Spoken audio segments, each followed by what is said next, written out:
Boa noite a todos e todas.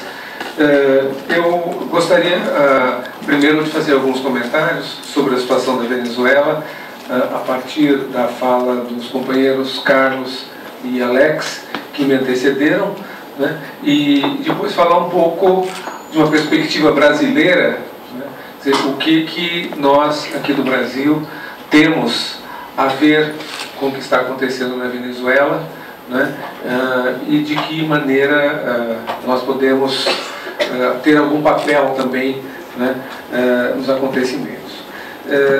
Em primeiro lugar, eu acho que a gente precisa ter muito claro o tempo todo que o que está acontecendo na Venezuela não é um conflito político normal entre governo e oposição. Os chamados protestos na Venezuela, né, não são simples manifestações de descontentamento com determinado governo ou com determinadas políticas, né? Embora, sem dúvida, muitos dos que participam, né, são movidos sinceramente por algum tipo de descontentamento, né? Mas não é esse o veio principal, né? O foco desses protestos, né, não é o de resolver problemas como o da escassez na Venezuela, ou da inflação.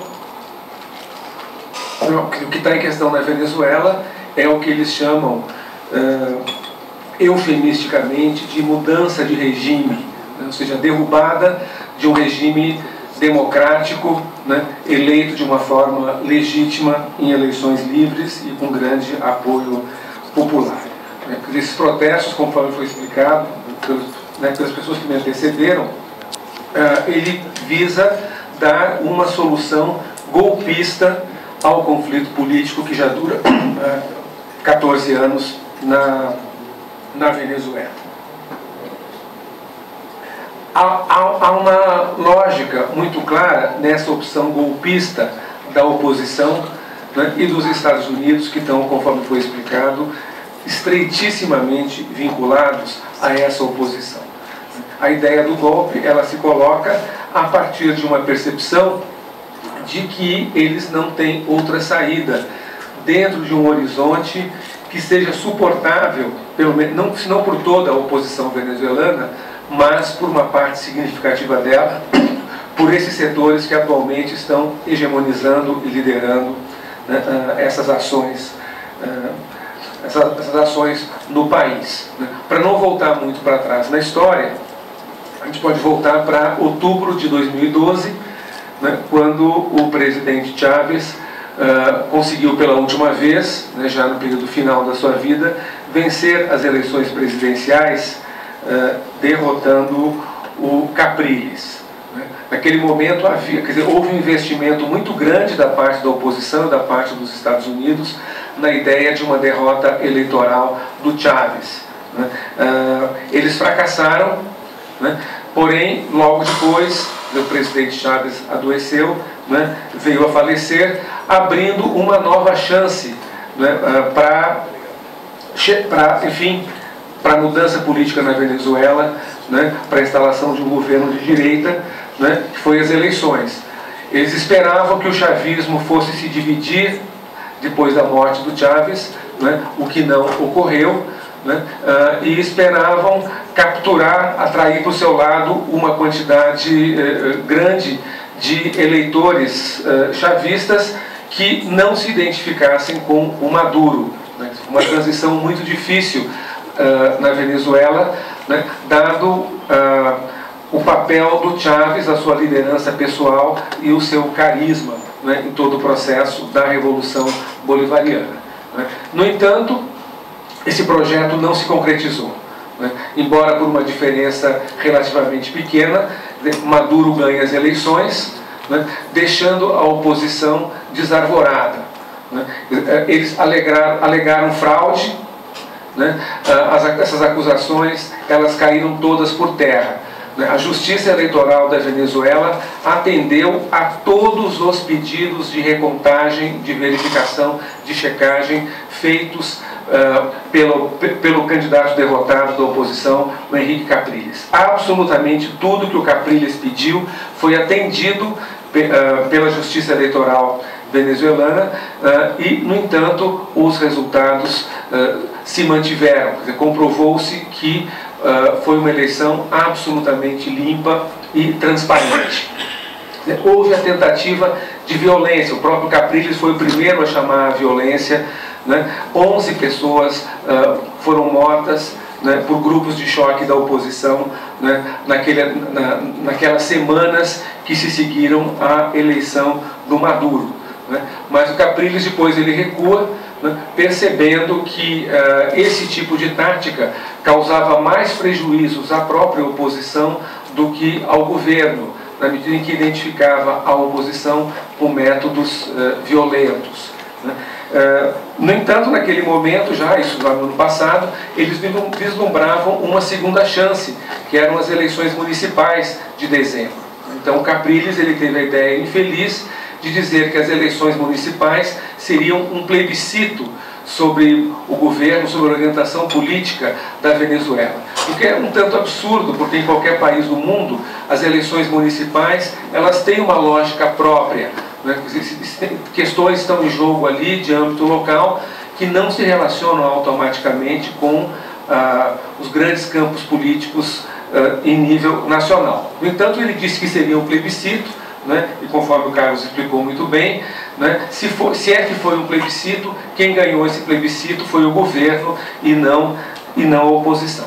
Né? A partir daí, eles ficaram numa situação que nós aqui no Brasil podemos definir como no mato sem cachorro, porque a próxima chance que eles têm, né, de chegar ao poder dentro da lei, dentro da Constituição, é em 2016, caso eles consigam convocar um referendo revogatório. Né? A Constituição bolivariana ela tem essa cláusula que é muito democrática, um dos muitos elementos que tornam a Venezuela um país de democracia muito mais avançada do que a maior parte dos países ditos democráticos do mundo, inclusive o Brasil.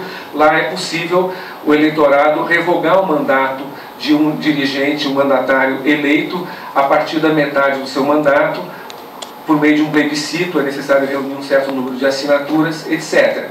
Eles já fizeram isso uma vez, quando o Chávez era presidente, convocaram esse referendo, só que esse referendo resultou numa vitória enorme a favor do Chávez. Eles podem fazer isso, porém terão de esperar até 2016. Né? Uma parte da oposição talvez esteja disposta, né, a percorrer esse caminho, se não houver outra alternativa, mas existe uma outra parte que não.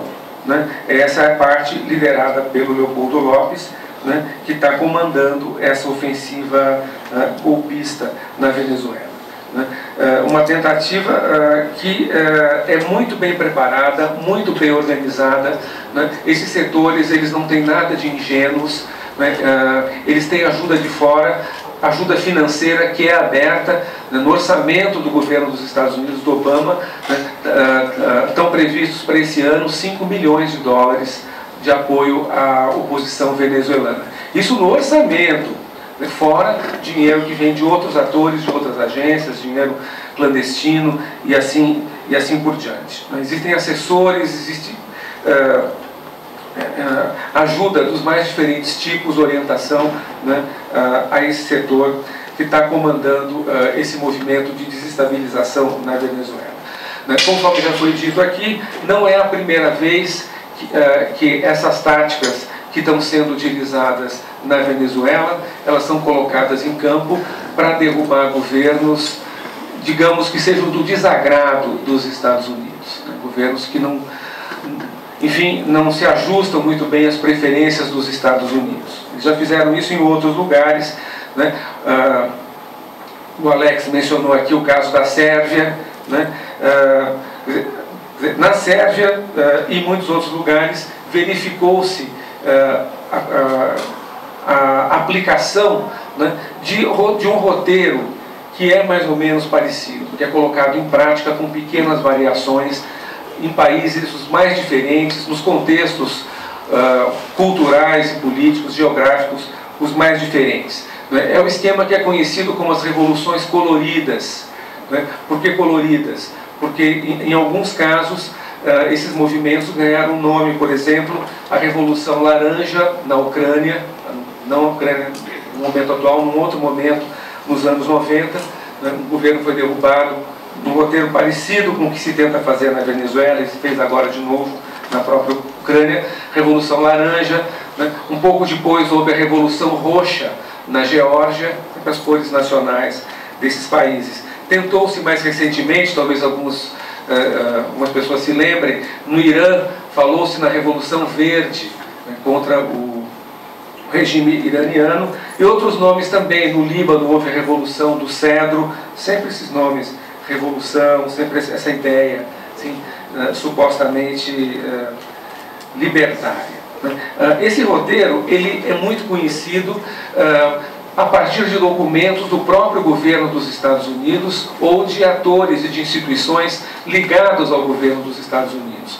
Documentos oficiais americanos que vazaram pela internet, documentos que vieram a público de encontros, inclusive encontros com participação de opositores venezuelanos, em alguns casos.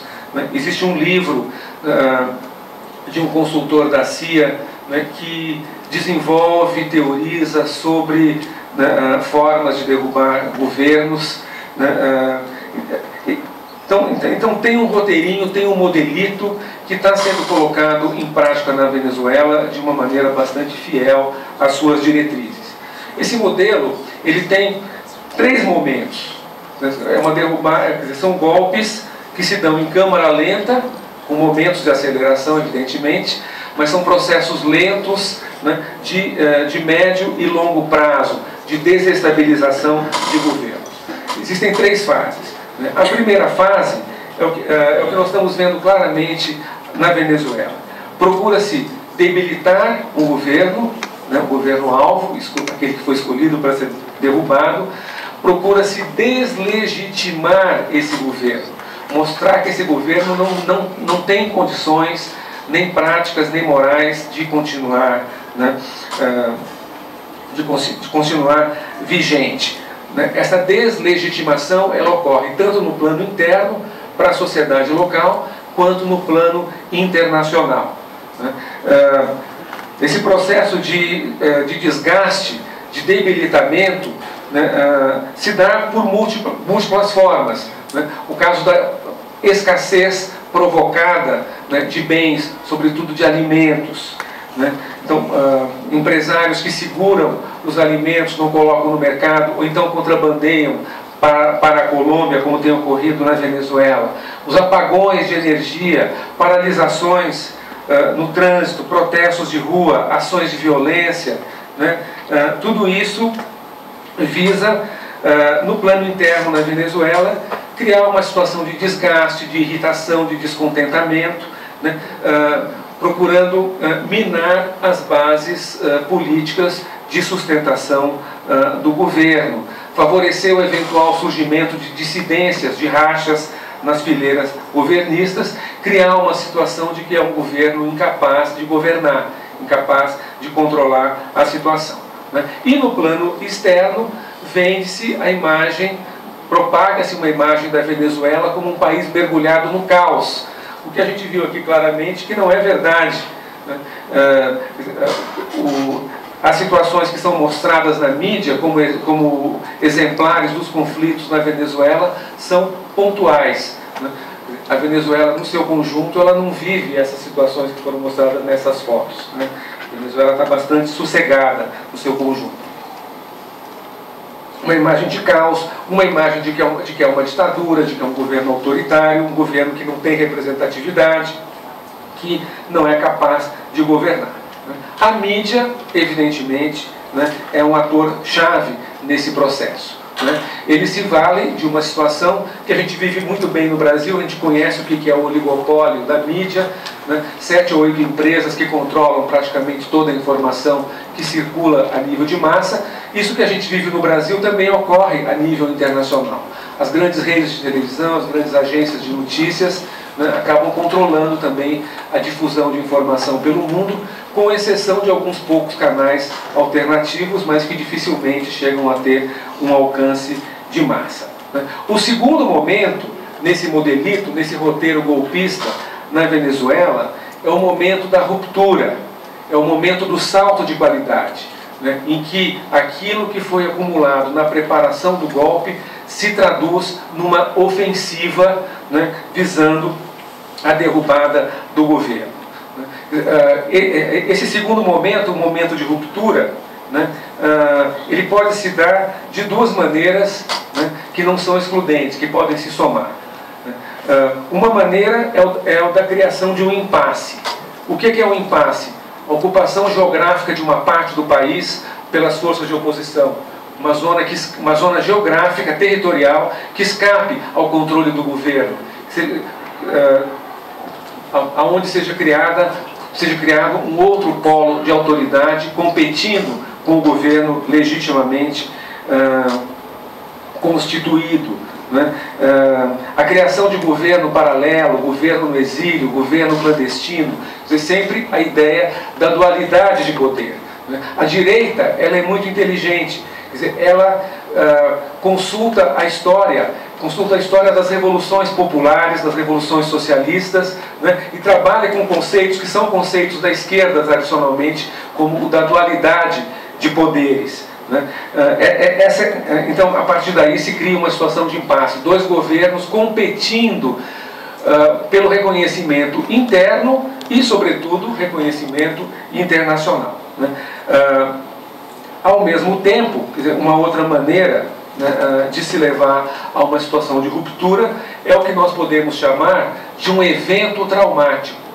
Evento traumático é um fato específico que muda a situação. Um fato que seja trabalhado pela mídia, sobretudo pela mídia internacional e também interna, evidentemente, né, para dramatizar o contexto, dramatizar a situação no caso da Venezuela. Né? De certa maneira, procurou-se, está se procurando, isso não está vencido, né? Está se procurando isso nessas últimas semanas. Um momento em que, de repente, alguém perde o controle da situação, né, e ocorre um número razoável de mortes, ou que essas mortes sejam provocadas, né, pelos próprios golpistas, é o que ocorreu no golpe de 2002. Né? O golpe de 2002, o que era? Era um protesto contra a mudança na direção da PDVSA, a empresa petroleira venezuelana. As pessoas foram para a rua para isso, um protesto com uma participação bastante grande da oposição. Né? Numa certa altura dessa manifestação, ocorrem tiros, né, e caem baleados alguns manifestantes da oposição e também alguns manifestantes pró-governo que também estavam se manifestando no mesmo dia. Imediatamente a mídia, né, no caso, naquele momento foi a mídia local venezuelana, que já estava articulada no golpe, atribui essas mortes ao governo e a partir daí se considera que o governo não é mais capaz de governar, né, e com esse pretexto Chávez foi sequestrado, né, derrubado durante 2 dias. Então, um evento traumático, né, evento traumático que aconteceu na Ucrânia, agora em Kiev, né, aquele tiroteio contra os manifestantes da Praça Maidan, que está ficando cada vez mais claro que quem atirou, matando alguns daqueles manifestantes, foram franco-atiradores ligados à oposição na Ucrânia, justamente para gerar esse evento traumático. Né? E o terceiro momento são as consequências dessa situação de impasse ou de evento traumático. A intervenção internacional. A intervenção internacional, ela não significa necessariamente o envio de tropas. Aliás, o envio de tropas é a última das opções, né, dentro ali do cardápio, né, do imperialismo americano. A intervenção internacional, ela se dá sobretudo através de organismos como as Nações Unidas, né, outros órgãos internacionais. A intervenção internacional no sentido do desreconhecimento do governo legítimo, né, e do endosso internacional ao programa golpista, né, de mudança do poder político. Né.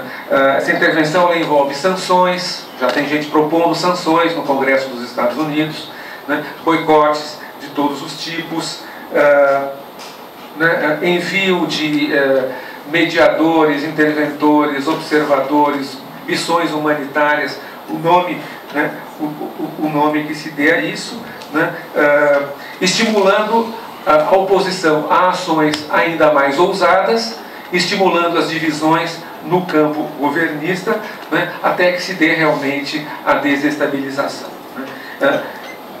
Uma invasão de tropas dos Estados Unidos na Venezuela, a gente pode imaginar numa situação realmente apocalíptica, né? Mas certamente não é a opção preferencial, né, no atual momento. O que é importante observar a partir desse roteirinho, né, que continua em curso, a qualquer momento pode se dar esse fato traumático, porque é um esquema flexível. A passagem de uma etapa para outra, né, ela não obedece a um calendário previamente constituído. Né, os próprios fatores do acaso, fatos que ocorram no próprio desenrolar do processo podem precipitar, né, esse momento de ruptura, e numa questão de horas, nem dias, horas, a situação pode mudar de um estado para outro, né,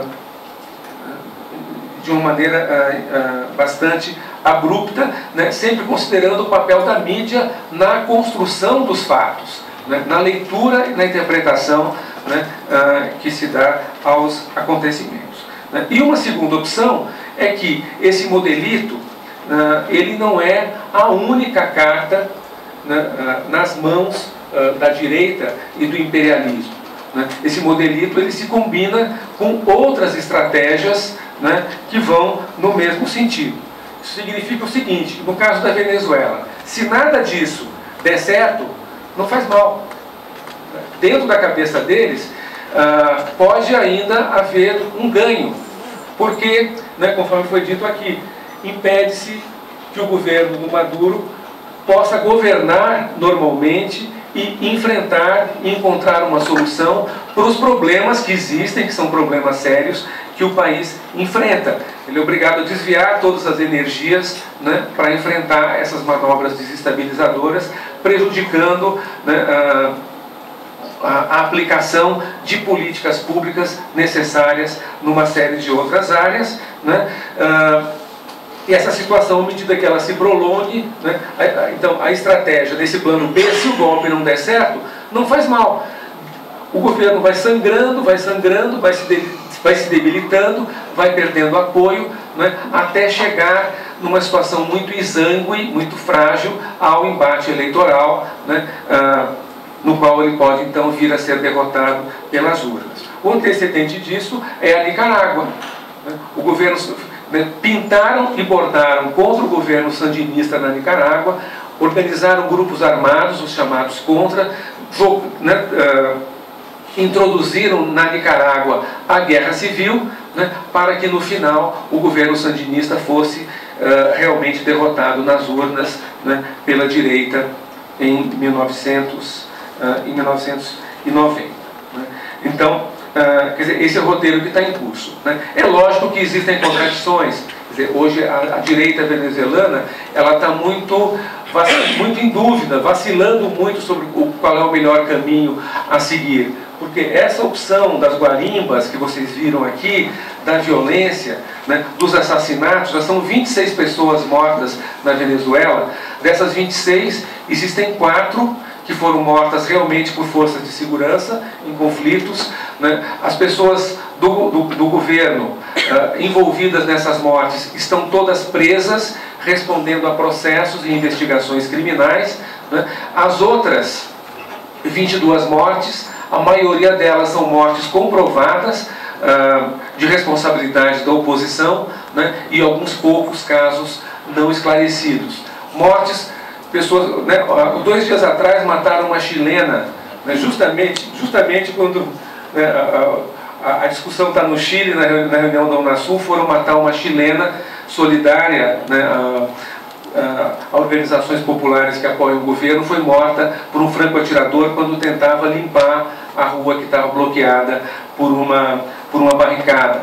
3 pessoas já morreram vítimas, uma das formas mais cruéis que eu já vi de assassinato político. Eles pegam um arame farpado e atravessam o arame farpado na rua, de um lado para o outro, a uma altura, que é 1,20 m de altura, para pegar um motociclista aqui no pescoço, para ele não ter chance nenhuma. Já 3 pessoas morreram dessa maneira. Essa tática de matar pessoas por arame farpado, quem difundiu na Venezuela foi um sujeito que ficou conhecido no mundo inteiro, é um general da reserva. Esse general recebeu uma ordem de prisão, porque ele mandou essas instruções por Twitter, vários twitters que foram aplicados por esses grupos de choque da direita, causando essas mortes e muitas outras pessoas que ficaram feridas. Quando foram prender esse general, ele subiu no topo do prédio, a mídia internacional inteira mostrou esse general como uma espécie de herói, sem dizer por que havia uma ordem de prisão contra ele. Quem vê aquilo pensa, olha aí o governo da Venezuela está mandando prender o cara porque ele é contra o governo. Não é porque ele é contra o governo, é porque ele é um assassino.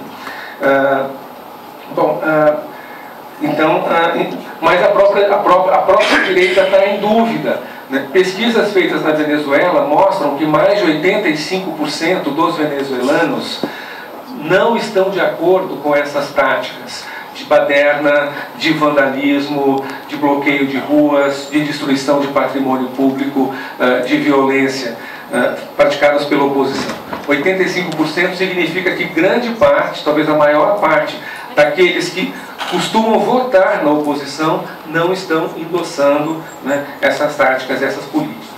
Então há um desgaste muito grande também da própria oposição, o que pode fazer com que enfim, essas táticas elas resultem no efeito contrário. Agora, no que isso tudo nos afeta diretamente? Indiretamente, tudo isso nos diz respeito. É um povo irmão que está lutando por justiça e por liberdade. No entanto, é mais do que isso, sobretudo para nós brasileiros. Quer dizer, uma parte muito importante dessa estratégia é influenciar a opinião pública internacional. Não porque a opinião pública internacional, assim no abstrato, tenha muito significado, mas a importância dessa opinião pública se dá na capacidade dela ser levada em conta por governos, que estes sim podem ter um papel relevante no desdobrar dos acontecimentos. Governos que estejam favoráveis a uma solução golpista podem se sentir estimulados a agir de uma forma mais intensa em favor do golpe, e outros governos que sejam contra a solução golpista, que sejam em favor da legalidade, da ordem constitucional na Venezuela, eles podem se sentir inibidos e não adotar atitudes firmes que poderia se esperar deles. É o caso do Brasil. O Brasil não é um país qualquer. O Brasil é um dos países cuja posição oficial de governo no que acontece na Venezuela é um dos países em que essa posição é mais importante, é mais relevante. Seja pela proximidade geográfica, seja pelo peso internacional do Brasil, e o peso do Brasil especialmente na América Latina, seja pelas relações muito intensas que existem no plano político e econômico entre o Brasil e a Venezuela. Então, há um esforço muito grande de setores que apoiam os golpistas venezuelanos de influenciar o governo brasileiro. Isso a gente vê diariamente na mídia, nos editoriais, em artigos como aquele que saiu do Clóvis Rossi 3 semanas atrás, propondo que o Brasil tratasse em pé de igualdade o governo e a oposição, ignorando completamente que o governo não é governo por acaso, ele é governo porque ele foi eleito legitimamente. Então, quer dizer, há um esforço muito grande da direita brasileira, dos Estados Unidos, no sentido de influenciar a posição do governo brasileiro, que é uma posição vulnerável. Não se pode dizer que o governo brasileiro não seja influenciável por uma série de fatores que a gente conhece muito bem, da situação doméstica, da correlação de forças que existe no nosso país.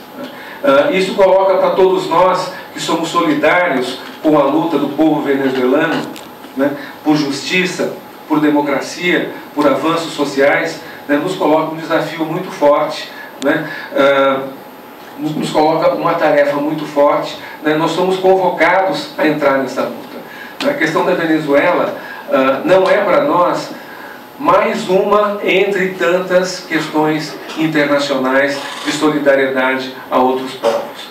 É uma tarefa que nos diz respeito diretamente, né, e é uma questão em relação à qual a nossa postura, né, a nossa atuação prática, a nossa atuação militante, ela pode fazer uma grande diferença. Eu paro por aqui, para a gente ter mais tempo, né, enfim, para que mais pessoas possam falar. Obrigado.